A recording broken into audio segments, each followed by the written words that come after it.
Now, Occupy Wall Street began on Saturday, September 17th, but it's still going. Hundreds of people have spent 2 nights in Zuccotti Park, which they got permission to occupy and sleep in. And the area has been dubbed Liberty Plaza.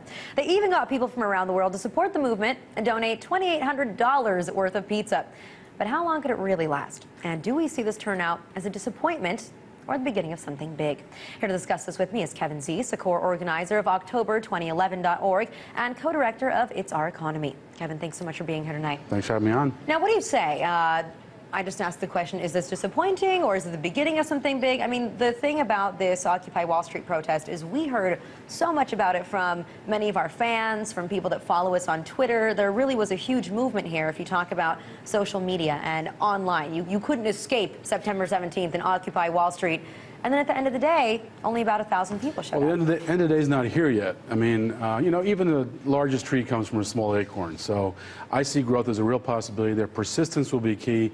This is a marathon, not a sprint. People need to keep at it and keep aggressively at it. They need to show through their own leadership that this can be done. If they can stay with it, I think they'll draw more people down there. I see this as a continuum of growth of protests. I've seen protests going on all over the country on all sorts of issues. Now the Wall Street, that's a first. Haven't seen Wall Street protests before.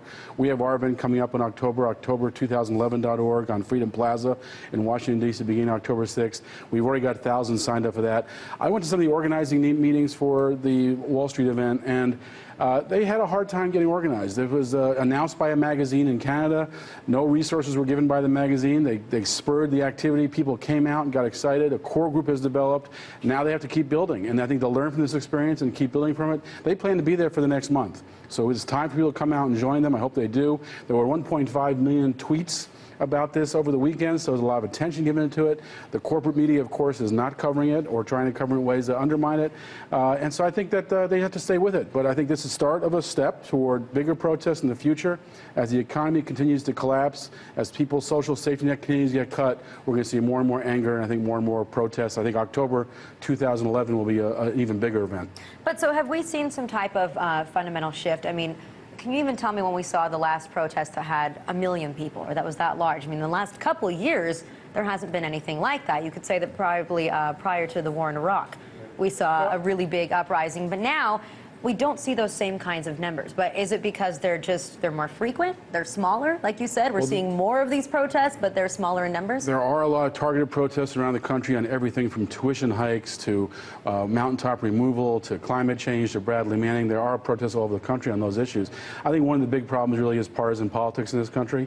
A lot of Democrats are people who were the protesters.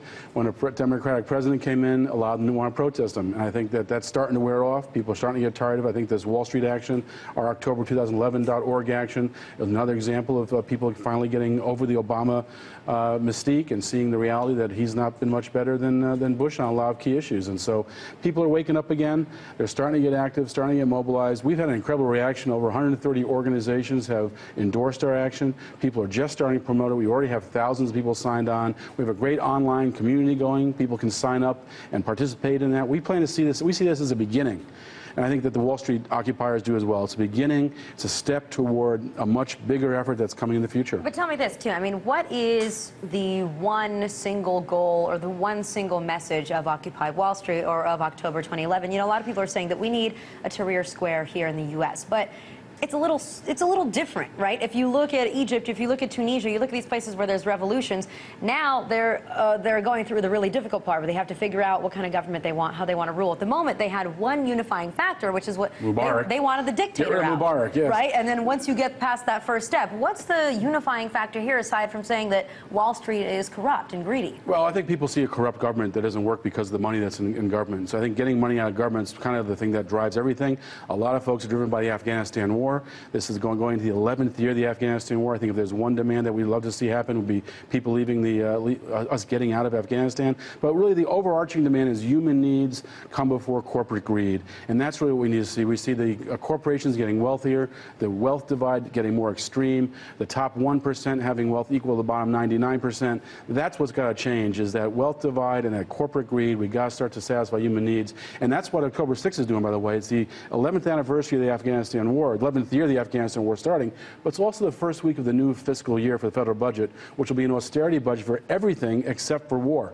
So environmental protection, job creation, sustainable environment, building a new energy economy, all that stuff's going to not face the funding it needs, while war, going into 11th year in Afghanistan, will get anything it wants, and that's the real problem. We have our priorities mixed up. The wealthy get their way, while the people are losing their social safety net. All right, so inequality and priorities, I think those are definitely two good places to start. Now, you were down there on Saturday at Occupy Wall Street, and you checked it out. Who are the people that are there? I mean, are these young people? Yes, are they older people? Because the Tea Party, right, the thing that made them stand out is it was mostly middle-aged white males. Who do we see here? Well, I guess I'm a middle-aged white male, and I was there. But anyway. But overarchingly, that was the Tea Overarching, Party. it was actually the people in their 20s in Wall Street.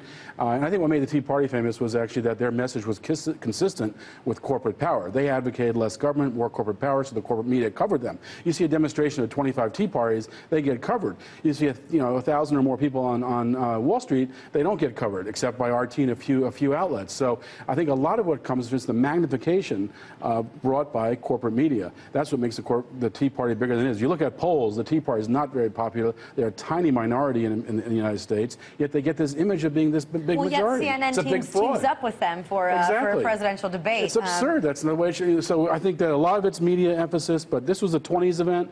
I saw people in their 40s, 50s, and 60s there, so it's really bringing everybody together, but I think it was dominated and led by people in their 20s. Well, I think that's what we're seeing right now is a lot of young people finally waking up. A lot of young people probably don't have jobs and that are disaffected, and we're seeing it in Spain and France as well. It's becoming worldwide. Kevin, thanks so much for joining us tonight. Thanks a lot.